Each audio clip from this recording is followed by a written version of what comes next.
guys, panoorin natin to. Si Ebly ng China, si Peterak ng Thailand, at si Nisha ng bandang Mission Souls ng Pilipinas.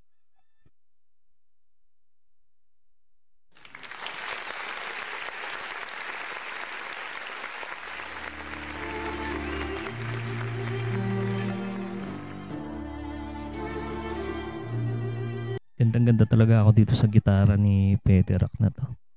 Parang pinalitan niya ng pickup itong kanyang PRS. Guitar effects niya, no? Nagdodoble yung tunog.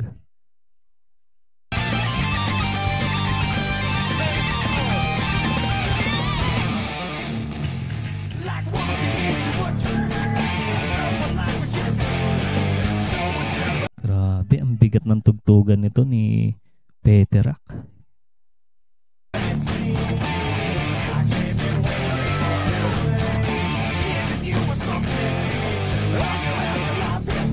Ano masasabi nyo guys dito sa guitar skills ni Peterak?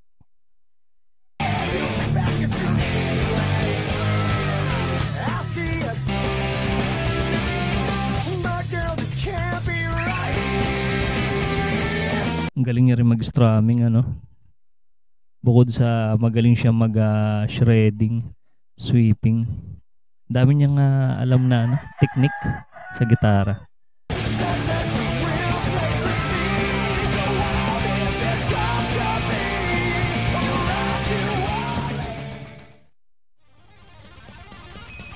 Ito naman guys si Ebly ng China. Malupit din to guys sa gitara.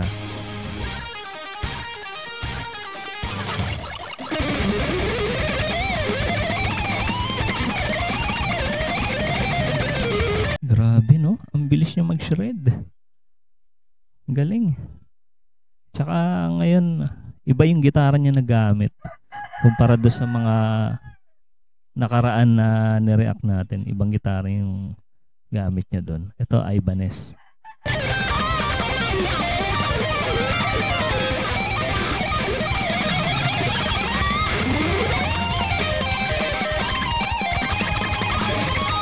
Ang bilis ng daliri. Grabe to, parang kidlat yung daliri nito ni Ebly ng China, no?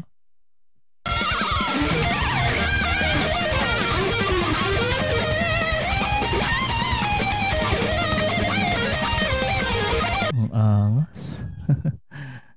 Ano pa to guys, lumang video niya pa to. Lalo ngayon mas lalo siyang naging magaling at mabilis yung kanyang daliri.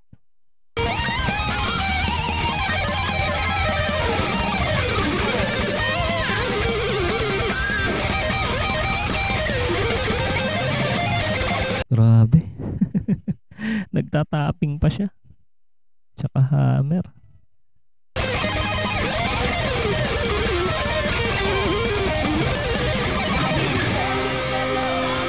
Ang bilis ng daliri nito. Nabibilisan ako sa daliri nito ni Ebly ng China.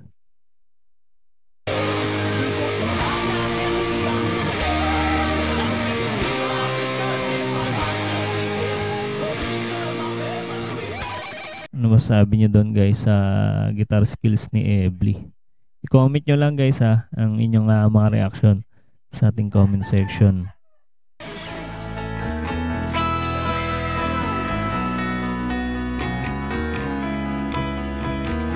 Ito na yung kababayan natin syempre guys. Ang ating pinagmamalaki sa Pilipinas, si Nisha ng bandang Mission Souls.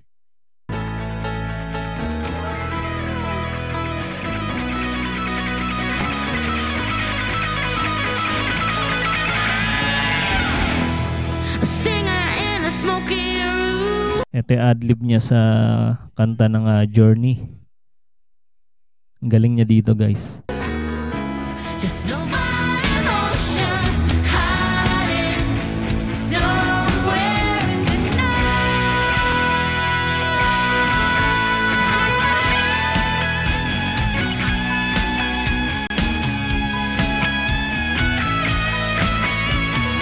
Grabe magpaiyak ng gitara to si Nisha, no?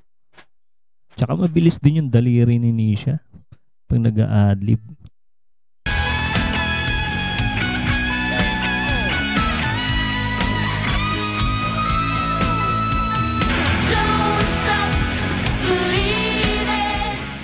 Grabe yun.